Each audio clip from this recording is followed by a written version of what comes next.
Good morning, everyone. I know that it's perhaps a bit early for this, but I'm really excited for 2023, and I suspect you should be too, at least if you're into digital cameras.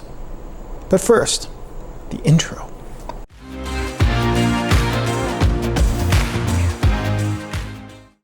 All right, so today I am enjoying a wonderful Tanzania pea berry from What's the Buzz Coffee. Yeah, that's a good one. So 2023, for those of us who are into cameras just as something we like to watch, or even better, if you're in the market for a new... Man, this shirt is snug. Oh boy.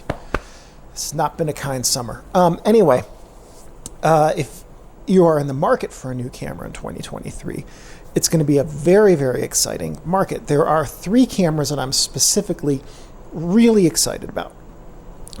So rumor has it that on October 26th, Sony is going to announce the A7R5. Sony Alpha Rumors, I think, is the website where I read that. And usually they have pretty good predictions. So no word yet on what the specs are. I would expect that so speculation here. My best guess is that the biggest number on any of the flagship class cameras that come out in 2023 are going to be the megapixel count. I suspect that at least one of the coming new cameras will be a 100 megapixel plus sensor.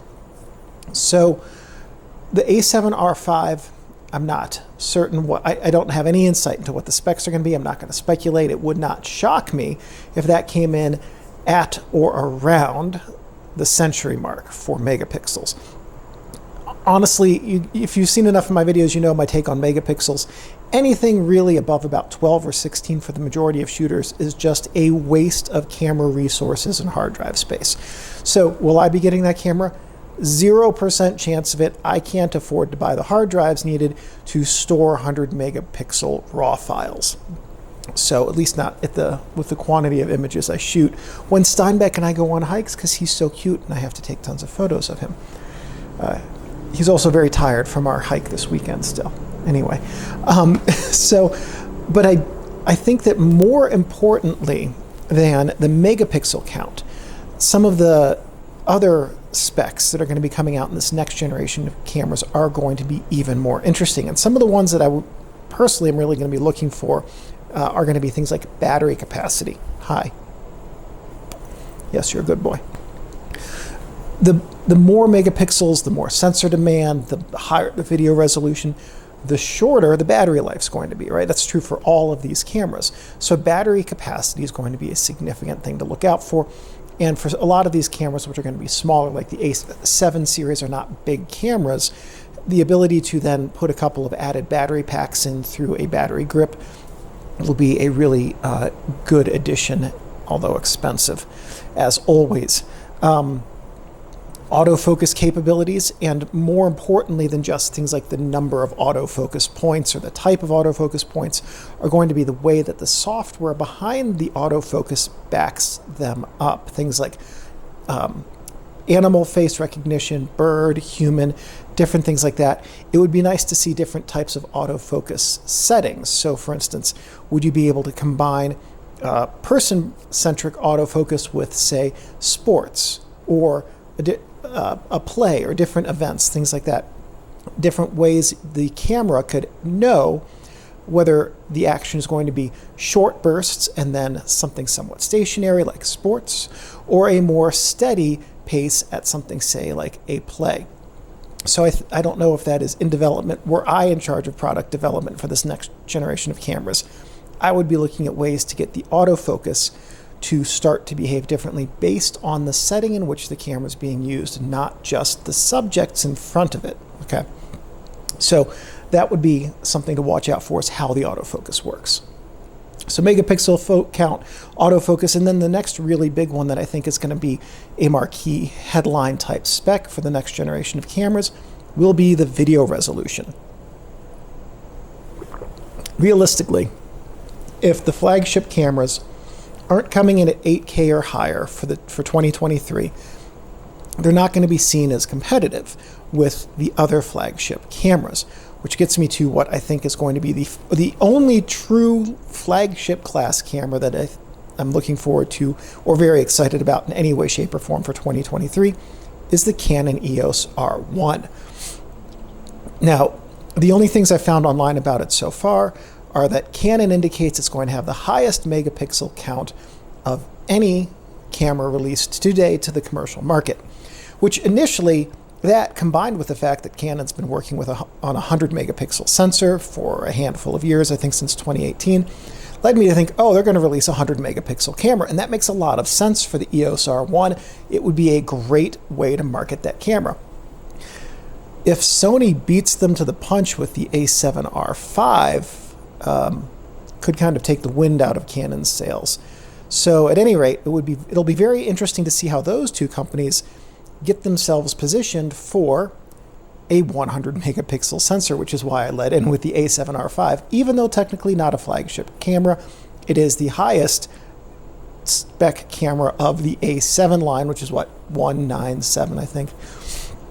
Anyway, so then the R1 has the potential, with whatever specs it has, to be the single most impressive camera released on the market. Now, we saw Canon release with the R5, I believe, and also the R3. There are so many cameras, I don't have all of the specs memorized anymore. Anyway, I believe both of those have 8K video, or at least maybe only one of them. Anyway, someone will point out what the actual spec is in the comments. So it wouldn't shock me if Canon also came out with not only the highest megapixel sensor camera ever released for the commercial market, but also the first 12K capable video camera. Whether we like it or not, those ultra high video resolutions are coming. For those of us watching YouTube, it doesn't do a whole lot because realistically, YouTube's algorithm does have a benefit for higher resolution, 4K especially, but most of us aren't watching videos at home on an 8K or 12K monitor. It's definitely not doing that for those of you watching this on your phone right now. But that's not the market that Canon is going to market the EOS R1 for. The market is going to be much, much higher end users. So something like the EOS R7 or the R10, I think especially, is really geared at the vlogger user. Anyway, I think the EOS R1 is going to be an incredibly exciting camera. I am really looking forward to seeing what it can do and hopefully getting my hands on one for a few weeks after it's released, whenever that is next year. Should be able to manage that. No promises yet. And then the third camera that I'm really excited about the potential of, we have no confirmation this is coming yet, which is why I saved it till the end.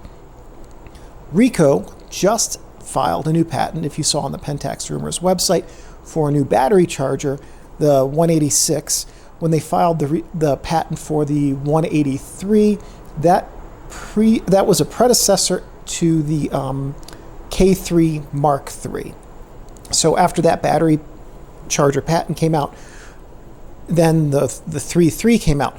Is that a causal linkage or a correlation? I couldn't tell you.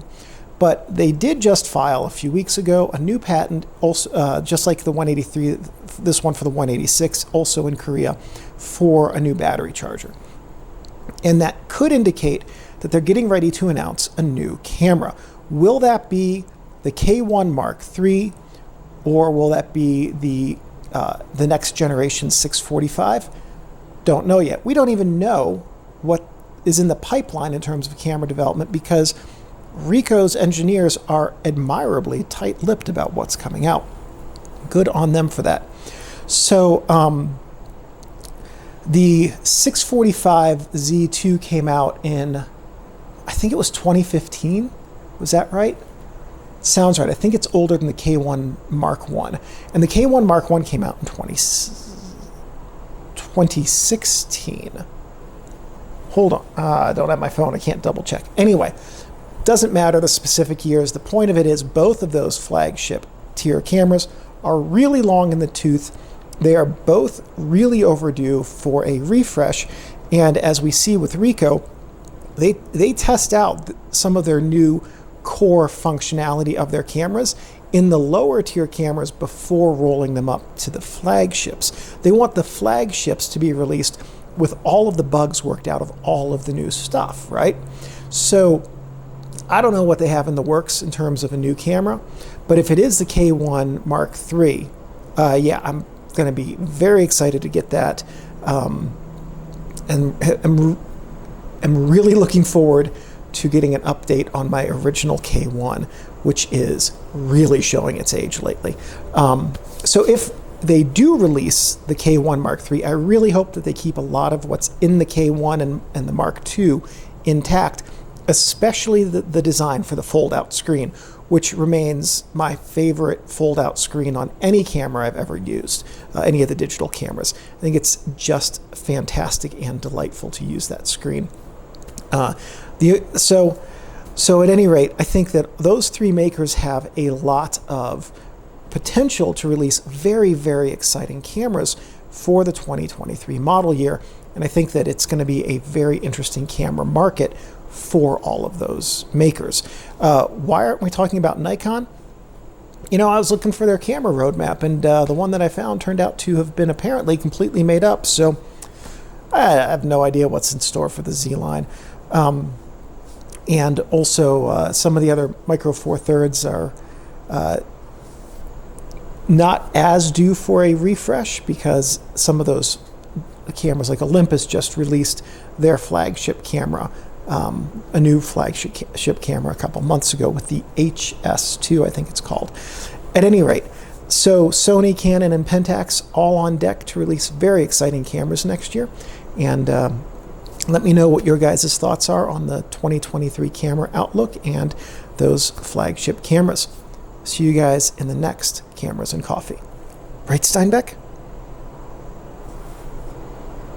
Well, this video is just going to go on until the A7S II stops recording, because Steinbeck's lying here and I'm not allowed to get up now. That's the rule.